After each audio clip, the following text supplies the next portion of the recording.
I've been taking almost the same picture for 20 years. A fashion picture, a dress, a woman, or rather a woman a dress. Close-up or full length, sitting, standing, inside, outside, in the shade or in the light, summer or winter, no matter. I photograph privilege, illusion, evanescence, unlikeness, and beauty. Then I seek for an emotion. It seems an even more hopeless quest. I've often envied those who photograph life. I avoid it. I start from nothing. I make up a story which I leave untold. I imagine a situation which doesn't exist. I wipe out a space to invent another. I shift the light. I render everything unreal, and then I try. I watch out for what I didn't expect. I wait to see what I can't remember. I undo what I put together. I hope for hazard. But more than anything, I long to be struck as I shoot. So I walk around the model. I look at her endlessly. Face, profile, back, upside down, top to toe. I change the angles. I cheat the perspective. I falsify the trail. I don't know anymore. Nothing but emptiness around. As the model has only one place, I'm looking for mine. I can't find it. I want to be somewhere else. I keep on. I hang on to shapes. The curve of the neck, the folds of the dress, the gesture of the hand, the balance of the hips. The model moves slowly. She suggests. She tries to understand what I can't explain. She tries to play a part I can't follow. I hear myself saying, no, do nothing. So again she waits. She stares at me. She sees my panic. I feel I'm letting her down. I feel guilty. So I press a button. I say it's great. Yes, I pretend once, twice, 36 times. I hope and I begin again. Time goes by, light falls, I lose confidence. I don't want to be a photographer anymore. Then, all of a sudden, but not always, something changes. I can't say why. Maybe I'm just in the right place at the right time, or maybe I believe in it. However, for a split second, I see a sparkle of beauty passing by. Or is it simply the difference or the surprise? However, everything goes so quickly now within that stillness, and I'm carried away, and at last I like what I see, and I can't stop finding it, then losing it, and all day long I'll keep on because it once existed. On my contact sheets I recognize second by second the fear, the burden, the labor, the absurdity, but sometimes a photograph with what they call an added value, a photo for me, a real photo, that instant of grace that I nearly missed and that might never happen again. Some days we try something else. We go out. It's the idea that drives us more than the dress, but not as much as the fear, that blocking fear that nothing more could ever happen inside the studio, as if outside, a surprise or an accident, the light, maybe by attraction, could suddenly swing me off into motion and help me go on. I only travel in Paris. Hotel rooms, deserted café, broken trains, rented cars, abandoned stations, and private gardens are my landscapes. By choice maybe, but mainly for convenience. After all, there's no need for wide open spaces or exotic countries, as you'd have to crop it anyway. It's not the subject. The story is not to disturb, not to be disturbed. Keep options open, make winter in summer, sun in December, and night at noon. It's all about looks and charm and futility. It doesn't mix with everything. We're not there for reality. It's all made up, pure fiction, sweet reverie eventually. So, then we begin again with the fake snow machine. We're making Nice in January in some garden, Boulevard Jourdan, thanks to 3 palm trees. And when everything is ready, Zazie pushes the ad. It's a Christmas card commissioned by Prams Forever. Zazie has her limits. She walks 6 steps forward, 6 steps backward, just there where it's been set up. And yet, she's doing it as if she were there on La Promenade des Anglais, as if she believed it. Me, I forget advertising, and the more I look at her, the more I remember other clichés, snaps of a time before I was born. I remember photos of my mother dressed in a Sunday best, and I say, no, don't move, let's try. Say cheese. And when she smiles, it looks almost true. And we go on like this, giving it a chance from one week to another. Saint-Ouen for Frankfurter's Bride. Bercy for Cashwell's Tiger, or Ivry for I don't know what, and something else for Saint Laurent's Dancer, and so on and so on. And then we redo tonight what we missed yesterday. It's an illustration for an article on marriage. Korscheit, they say in German. The word sounds in my head. We light up the HMI and we throw confetti on the floor to show the party is over. Leonard is wearing the top hat to kiss Zazie in the shade. He tells her something and she laughs. She's laughing her head off. She's laughing and she's screaming. We're on a merry-go-round. Everything is whirling. And me too, I'm laughing. Some other day in Bagatelle, it's the monsoon, partly due to the vegetation, but mainly because the gardener forgot to turn off the water. So we try one place, then another. The garden is like a Southern Studios. It's the sun who directs, making the shadows. Us, we compensate, we balance, we fill in, and when we can't control it anymore, we move out. But here she is, ready, styled, dressed and made up.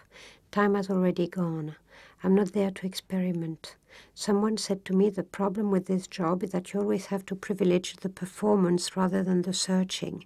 For me, both have always been together, especially as I know very well that if I hadn't been asked to the ball, I wouldn't have danced, ever.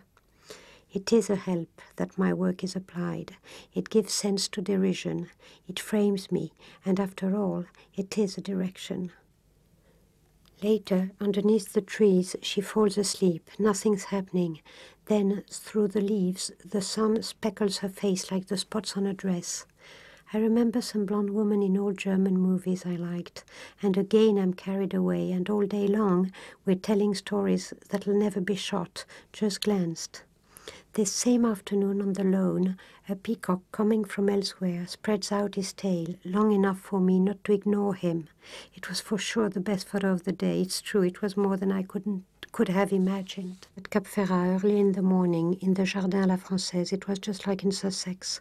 Maybe because of Sasha and her English look, or maybe because the sun, caught in a mirror, fell at the angle of the pool and reflected in the water just there where the wind machine wrinkled its surface, and everything looked so perfect, so frozen, that it reminded me of the balance of the image, or maybe just the title of this film, Murder in an English Garden. And I was waiting as usual for something to happen when suddenly, by turning aside, Sasha was dazzled and her face whitened, burned by this same mirrored sun. And yes, I did see, not the drama, but just the instant after it happened and without having made any noise. And then again I could only click, and I didn't dare move, afraid to lose 125th of a second of what I was saying, having wished it for so long, afraid to have been deluded, afraid that all we had purposely elaborated and set up would fail. It happened so often, wasted efforts, bad timing. The hoped-for instant had already gone in the hustle and the bustle, or maybe I couldn't believe in it anymore for having made it up too much, so we had to change everything and start again. It's such a present when it's not expected, when it's the image that anticipates, the image that goes without directing, the image itself that commands. For instance, I have to photograph her hat. She's lying in the grass, and I turn around her face, but over the camera it's her feet I'm seeing, furtively. I see the water lilies in the pond that emphasize the lace on her legs, inert. I see a story, it's sure, there, off-frame.